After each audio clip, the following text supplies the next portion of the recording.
Here's some hard truth for you. Your family traditions, your family gatherings, all of that stuff is not going to protect you from the wrath of Yahuah.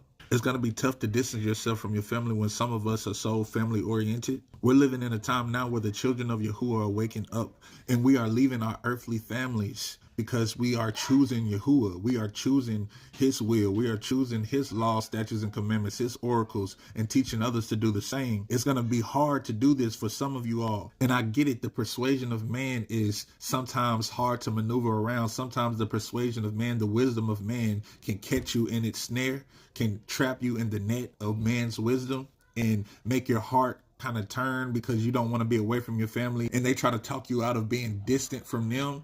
But just let them know that distance from them is you being closer to the Messiah, being closer to Yahuah. Will they understand you? Most of them won't. And that's the hard truth. Most of them will not understand your reasoning, even though most of us who come from Christian backgrounds, families and households like that, you know what I mean? So it's going to be hard to combat if you don't know the truth. It's going to be hard to combat a family who is Christian oriented and believe in God, you know what I mean? But they might not know him by Yahuah. But this is your stepping out. This is your sojourning in a world that don't receive you. This is your distancing yourself from the man-made things, from the secular things, from the things that once had you by the heart. And believe it or not, your light will shine before man. Your light will shine before your family. They will start to question because love is stronger than disagreement. Remember that. And your light will shine before your family to where some of the people who really, really care for you, who really, really love you, who pray for you, they will start to wonder, why have they chosen to distance themselves from us? What is it?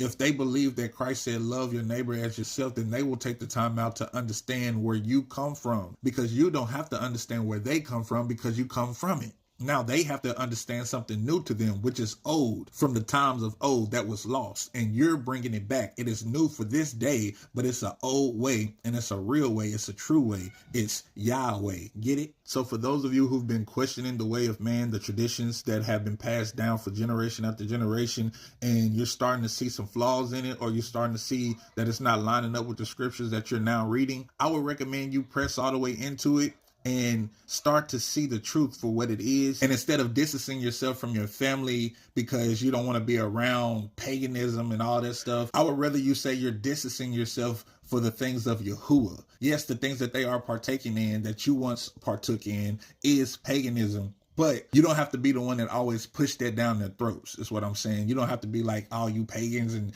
get away from me, you wicked people, because you was once that too. So instead of coming from a place of disagreeing to show that you are different, to show that you are one with Yahuah, let's come from a place of love and say, because I love Yahuah so much, I can't be around the things that don't bring him glory, because he's called us to better things. He's called us to do his will and teach others to do the same. And this is very important for those of us who have children. I have 3 kids and a wife, you know what I mean? Been married for 10 years, been together for 17 years. I have a 7-year-old, a 4-year-old, and a 3-year-old. So we got a full house and we are raising our children up right. We're raising them up in the truth. We're keeping the feasts and the festivals, not by force, by choice, because there's some things that we might not get right all the time. But the things that we do know, we're going to try to do our best to keep them. Not by force, but because we love Yahuah. We have to get back to loving Yahuah, not just our neighbor. But anyways, I've went on longer than I usually do. It's your boy True Brew. I love you all. I'll see y'all on the next video. All right, peace.